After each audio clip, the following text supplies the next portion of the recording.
अब की बार ट्रम्प सरकार।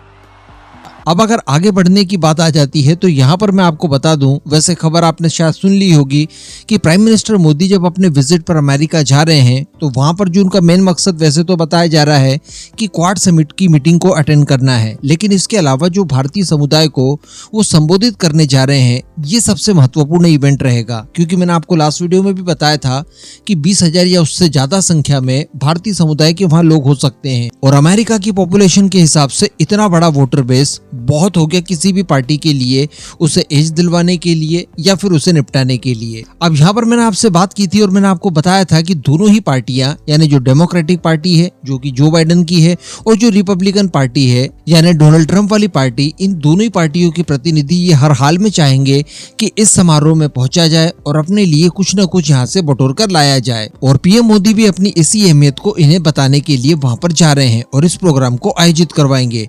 लेकिन अब बताया जा रहा है, खबर निकल कर आ रही है अमेरिका से, खुद डोनाल्ड ट्रंप ने इस बात को स्वीकार किया है और बताया है कि प्राइम मिनिस्टर मोदी जब विजिट पर अमेरिका आएंगे उस समय मैं उनसे मुलाकात करने जा रहा हूं। जी हाँ, ये अपने आप में इस समय की सबसे बड़ी खबर मानी जा सकती है और इसे आप एक तरह से प्री प्लान इवेंट कह सकते हैं जिसको लेकर ज्यादा कुछ चीजें पहले सामने नहीं आई थी।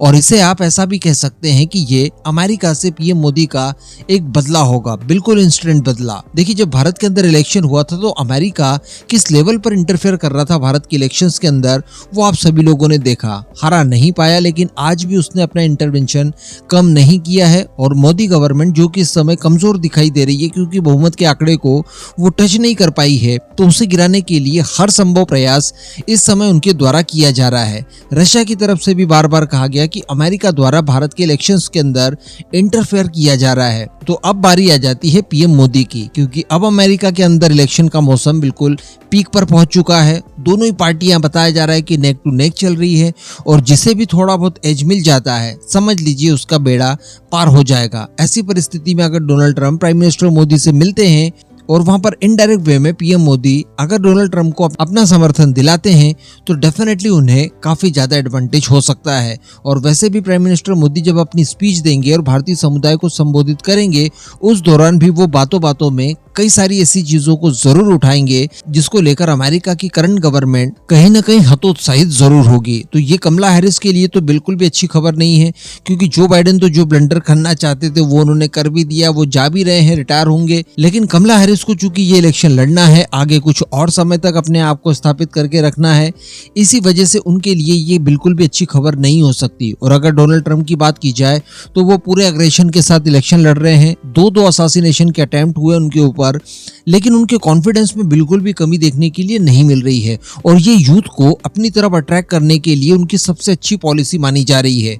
इसके साथ साथ वो कमला हैरिस को डायरेक्टली कॉमरेड कहकर पुकार रहे हैं। तो माहौल चूंकि काफी गर्म है अमेरिका के अंदर, लेकिन इसी बीच डोनाल्ड ट्रंप की तरफ से एक और बात कही गई जो कि काफी ज्यादा रियलिस्टिक लगती है और भारतवंशियों को ये उन्हें सपोर्ट करने के लिए बाध्य भी कर देगी। और डोनाल्ड ट्रंप की तरफ से डायरेक्टली कहा गया है कि देखिए, भारत के लिए मुझसे अच्छा दूसरा कोई दोस्त हो ही नहीं सकता। और वास्तविकता में अगर हम लोग कुछ समय पहले की बात करें, यानी वर्ष 2020 में जब जो बाइडेन आ गए थे, इससे पहले का ईरा देखें तो दुनिया भर में शांति थी। कोविड पेंडेमिक इतनी जोर पर थी, इसके बावजूद बाकी सारी चीजों को लेकर शांति बनी हुई थी। क्योंकि उस समय का जो वर्ल्ड ऑर्डर था वो आप खुद एक बार नोटिस कीजिए, एक तरफ थे पुतिन, दूसरी तरफ थे ट्रंप, तीसरी तरफ थे पीएम मोदी। और मिडिल ईस्ट के अंदर अगर बात की जाए तो मोहम्मद बिन सलमान से लेकर इजराइल के अंदर बेंजामिन नेतन्याहू, इन सभी का जो आपस में तालमेल था ये बहुत ही ज्यादा हाई लेवल का था और इस वजह से दुनिया भर के अंदर एक्चुअली शांति बनी हुई थी। और उस समय जो दुनिया के लिए एक्चुअली कल्प्रिट है और एक्चुअली विलन है यानी चाइना, वो लगातार एक्सपोज होते जा रहा था। लेकिन जैसे ही जो बाइडेन आए, निर्दोषों को सजा मिलने लग गई और जो क्रिमिनल थे एक्चुअली जिन्हें सजा मिलनी चाहिए थी वो अपने आप को फ्री महसूस कर रहे थे। इसी वजह से जो अमेरिका का लास्ट इलेक्शन हुआ तो उस समय चाइना ने अच्छा खासा इंटरफेयर किया और डोनाल्ड ट्रंप को हराने के लिए कोई कोर कसर बाकी नहीं छोड़ी थी चाइना द्वारा। और कहीं ना कहीं इसका रिवॉर्ड जो बाइडेन की तरफ से चाइना को मिला भी है। इसी के साथ साथ मैं आपको बता दूं कि इस बात की भी पुष्टि हो चुकी है कि यूएन के अंदर जो इस समय सत्र चल रहा है जहां पर पीएम मोदी का अभिभाषण होना था और बताया जा रहा था कि ये अब कैंसिल हो गया है और पीएम मोदी की जगह अब संभवतः डॉक्टर जयशंकर भारत का प्रतिनिधित्व करते हुए यूएन को संबोधित करेंगे, तो इस चीज से भी पर्दा हट चुका है और पीएम मोदी खुद ही यूएन को संबोधित करने जा रहे हैं। तो ये भी एक अच्छा अवसर होगा पीएम मोदी के पास। भारत की उपलब्धियों को यहाँ पर गिना सकते हैं, अमेरिका की गवर्नमेंट से क्या क्या ब्लंडर्स हुए हैं पिछले कुछ समय में, किस किस तरह से वो वर्ल्ड पॉलिटिक्स को हैंडल करने में नाकाम हुए हैं, इन सभी चीजों को विश्व पटल पर रख सकते हैं। रशिया यूक्रेन वॉर को लेकर भी अपना ओपिनियन दर्ज करवा सकते हैं। इसके साथ साथ अमेरिका के इसी इलेक्शन में अपना प्रभाव भी डाल सकते हैं अपने अभिभाषण के जरिए। तो कुल मिलाकर पीएम मोदी 2 बार अभिभाषण देंगे, एक बार तो भारतीय समुदाय को संबोधित करते हुए, तो दूसरी तरफ यूएन को। और शब्दों के खेल में किस तरह से पारंगत है पीएम मोदी, ये बात हम सभी जानते हैं। डेफिनेटली ये जो बाइडेन और कमला हैरिस भी जानती है एंड उनके पीछे पीछे ओबामा भी इस बात को जानते हैं। क्योंकि मैं आपको ये बात भी बता दूं कि ये जो गवर्नमेंट चल रही है इस समय अमेरिका के अंदर और जितने भी ब्लंडर्स वगैरह हुए जा रहे हैं, इसमें नाम बेशक आपको जो बाइडेन का दिखाई देता होगा, लेकिन जो मेन सूत्रधार है वो एक्चुअली बराक ओबामा है। इस बार भी बराक ओबामा जो बाइडेन की जगह अपनी वाइफ मिशेल ओबामा को उतारना चाहते थे, वो तो खैर उनकी जुगाड़ हो नहीं पाई और जैसे तैसे कमला हैरिस ने अपनी जगह बना ली।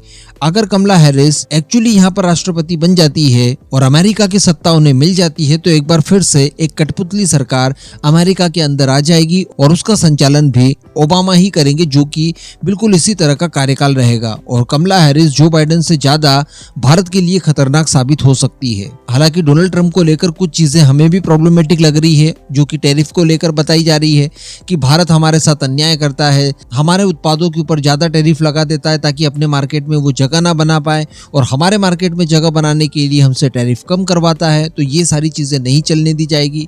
तो देखिए, ये हर देश के राष्ट्रपति द्वारा बातें कही जाती है। कोई भी राष्ट्रपति पद का उम्मीदवार ऐसा नहीं कह सकता कि मैं अपने देश को नुकसान में डालकर भारत को फायदा पहुंचाऊंगा। अगर पीएम मोदी अपने इलेक्शन के दौरान ये कहें कि मैं नेपाल को या पाकिस्तान को या चाइना को कम से कम टैरिफ के साथ उनके प्रोडक्ट को स्थान दूंगा जिसमें भारत का नुकसान होगा और इनका फायदा होगा, तो क्या ऐसी परिस्थिति में वो इलेक्शन जीत सकते हैं?